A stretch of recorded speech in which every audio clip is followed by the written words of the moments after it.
แซ่บของแท้ของแท้ได้เดือนนี้ของแท้เลยนะมันดอกโอ๊ตเอามันจะได้ ใช่ไหม จะได้บุญหลาย คือได้มือนะแม่มาจ้าเก้กินแบบ มือจะคือได้ แซ่บได้ใจ พันกับคนกับอันนั้นกับพันตั้งกับคนกับเที่ยวอันต้องเพียเอาตับ เจ้านะสั่ง แม่โดนัทเด้อ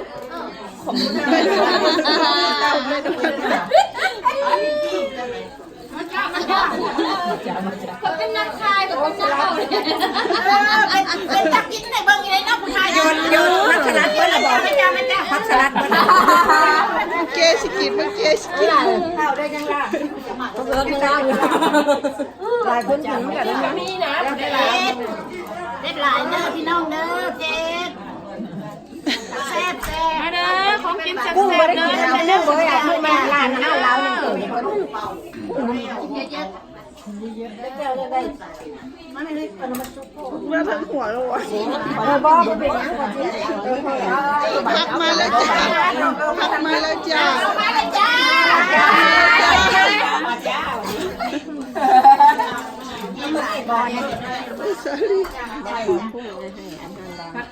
อันนี้เขาบอกเอาเนี้ยบ่เอาเนี้ยไปพันบ่ ฮะมีแหนมเฮ้ยอีนางกินได้ใจเลย บ่อยากว่าอันคนถ่ายวิดีโอบ่อยากกินนะวะ อิ่ม พออีก2 รอบแล้วไปน้ำมูก 2-3 รอบเลย ว่าไปเซียโอ้เลยดิเอาโอ้เอาเย็นๆนะพี่น้องสาวอยู่ดอกพี่เย็นๆหรอเย็นๆบ่เย็นบ่ผู้ถามเขาเห็นยังเนาะ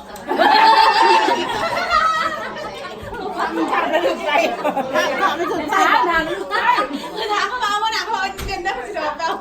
แม่เดินถามเพื่อสุภาพสื่อเราใส่ เฮ้ยเขาบอกเมื่อนั้นเขาบอก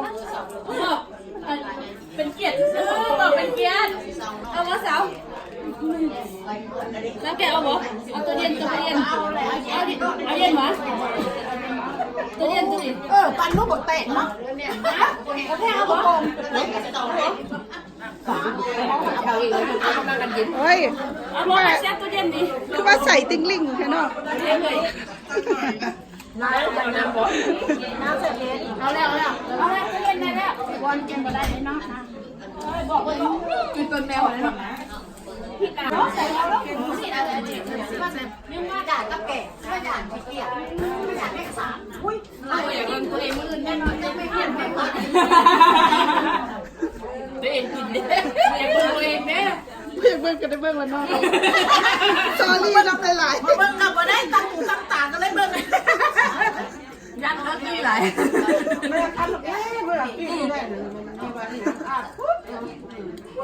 บ่ธนาให้ว่าจังซี่เด้อแม่เอียน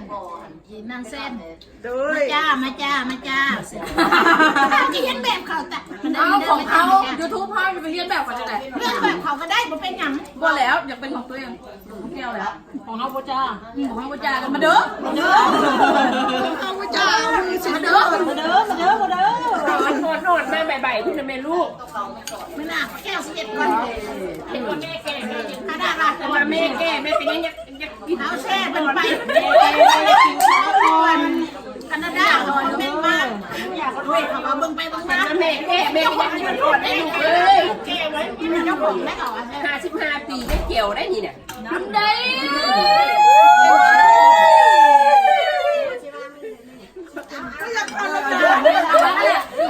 ตีจะปีกเนาะต้องตีจะปีก ก็สิรักไรเนาะผู้เฒ่ารักไรก็รักไรเด้อ ตีนทั้งปีกมันขาวที่ซื้อได้แต่มันสุกแล้วได้เพราะว่าใช้หม้ออบน้ำมัน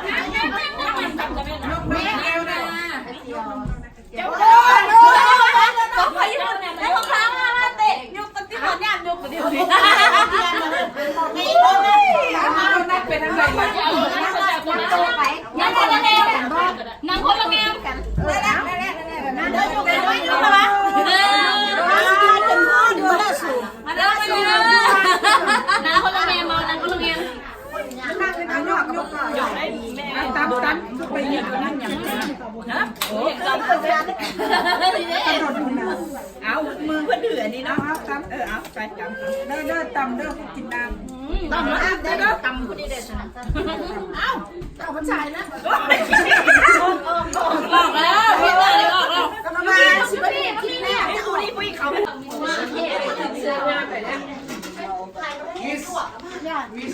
บอกว่าผู้ดำเสือกหาดำมือแล้วแม่มาเลยค่ะฟังเลย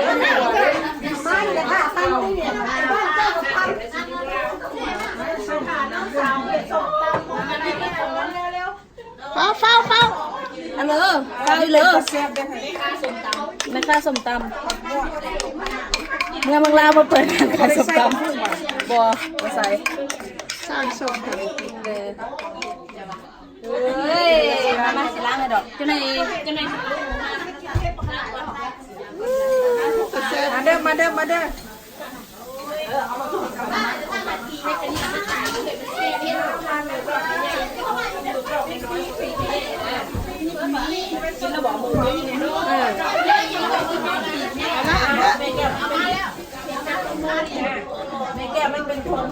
บ่จะใส่ก่อนอันตรีเลยเม็ดที่นี่เบิ้ลกันนะโซดอกไปแล้วเดียวเบิ้ลได้บอกนะคะตีนใหญ่ๆตีนพี่ตีนลงยูทูบไปแล้วเซิร์เลยเนาะลงยูทูบหาผู้บ่าวโอเค เฟซบุ๊กมันคับแคบยูทูบค่อยกว้างกว่ามันเป็นวง ค่อยเขาได้เห็นเขา มันเป็นวงคับแคบพอดเปิดกว้างจริง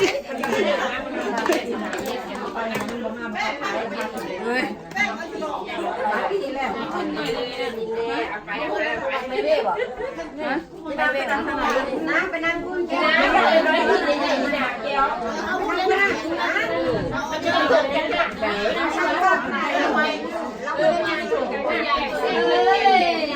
อาหารเยอะแยะเลย เ